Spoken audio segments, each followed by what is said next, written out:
is Marla Fernandez, and I'm running for State House District 3 as a write-in candidate. I want to talk about what it truly means to represent the people and how my campaign is all about bringing your voice into the halls of the state capitol. I also want to talk about why I'm not on the ballot and I'm just a write-in candidate. First, let me tell you a little story. 3 years ago, I took a stand and I ran for school board as Marla Benavides. When I ran, I decided to just see what it was all about, what running for office and being a candidate meant. I didn't care about winning or losing, and I still don't in certain respects. However, in this election, I do care a little bit about who wins and why. So when I ran for office the first time, I got 16% of the vote. I ran as a nonpartisan candidate. And my only goal was to open up discussion on literacy. As a paralegal, I am trained to research, think critically, and draft legal documents. I have pretty strong research skills. So when I uncovered the fact that our literacy rates weren't changing, I needed to let people know. Then, in 2022, I decided to run again, but for state legislature. I never realized what it means to really be a candidate and win an election. I think it takes a lot of work.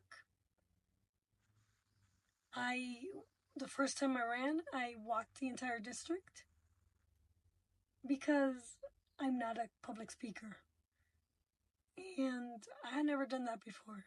I mean, as a paralegal, we don't get trained in public speaking and writing extensively like lawyers. So I decided to do what was best, and that was meeting people where they are in their front door. I talk to a lot of people. I have the gift of gab, and I'm able to communicate and collaborate instantly, one-on-one. I am being challenged. I'm being challenged to speak, be clear about what I'm thinking. That said, when I ran the first time, in talking to people, I realized two things. We are divided. And when you take sides, you create conflict. So, because I'm also a mediator, I decided to run as a collaborative representative. What does that mean? It means that you communicate in order to share ideas and collaborate and try to resolve conflicts. So, on abortion, I know that women do have the freedom to choose. However, I also know that the state has a duty to protect life, liberty, and property. I also know that the medical industry is divided on what it means to be a fetus, what the fetus means. So half of the medical industry thinks it's a clump of cells, and the other half thinks it's a person. With that in mind, there may be instances where medical professionals are influencing a woman's freedom of choice. And the woman may not truly understand what she has in her body. So the importance of the transparency, and the medical industry to provide information that allows women or men involved in the pregnancy to make a decision and freely choose, rightly or wrongly, on abortion or not, between life and death. It is their choice. I want to talk about a critical topic that resonates with every vote, or rather every voter: the integrity of our election process and the vital importance of every single vote. Across Colorado and the entire nation, there's a growing concern about the electoral process and the sanctity of our right to vote. It's a fundamental aspect of our democracy, yet many feel it's under threat. Let's consider the 2024 election, general election here in Colorado. For example, in several districts and judicial positions, I just learned that candidates are running unopposed. Let's think about that for a moment. This includes both Democrats and Republicans across various districts, from House District to judicial districts. What does this mean for you, the voter? Essentially, in these areas, there is no choice but to vote for the single candidate or not to vote in that race at all. Now, I don't know about you, but this lack of competition can stifle our democratic dialogue. It means fewer discussions about policies, less debates on the future direction of our community, and it means that the future direction of our communities should take, and ultimately it diminishes the voter's voice in shaping our governance. But every cloud has a silver lining. Even in such scenario, your vote holds power.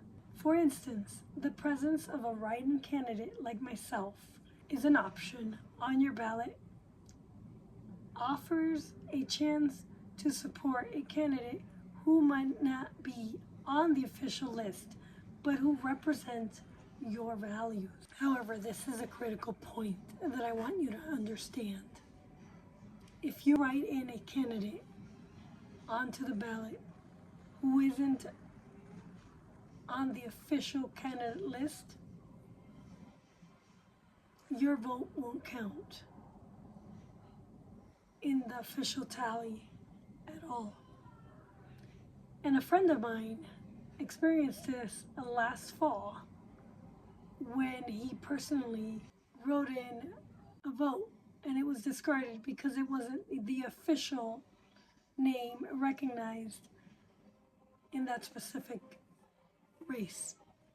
So you actually have to check to make sure that the candidate is officially on the list. And this list can change from time to time. So you want to go to the Secretary of State's office and actually verify that the candidate is on the list. I am on the list. It's me, Meg Froelich, and Michaela. And also you can verify, because Ballotpedia will have every single candidate that is officially on the list. That's the good news. And also, if you're on the list, you will get asked to surveys on your position. And so you will be promoted by groups by nonprofit groups, in the way of they'll promote your name as a candidate on the list. So what else? So what can we do? First, stay informed. Check the latest official candidate list at the Secretary of State's office regularly, especially close to voting day, November 5. Lists do change, and staying updated is the key to ensuring your vote counts. So, in conclusion, congratulations to all the unopposed candidates, but let's not forget the true strength of democracy lies in choice, debate, and active participation of its citizenry. Let's stay engaged, informed, and ready to make our voices heard. And for more information about my campaign, or for a list of candidates that are officially on the ballot, visit your local voter service and polling center and stay informed, stay empowered. For a list of candidates in Colorado, I will give you the website. When you visit the list, you can visit the Secretary of State's office. I believe it's, and when you are writing my name in, you need to write it in correctly. So it's going to be Meg Froelich, the incumbent Democrat, Michaela Neal, the Republican candidate. And you're going to have another line, and this line is going to have a little bubble. So you're going to want a bubble, and then it's going to have a line. On the line, you're going to write Marla Fernandez, period. And write it MarlaFernandez. Write it exactly like that. Marla Fernandez. Bubble me in, and hopefully I will be your next representative. Thank you very much.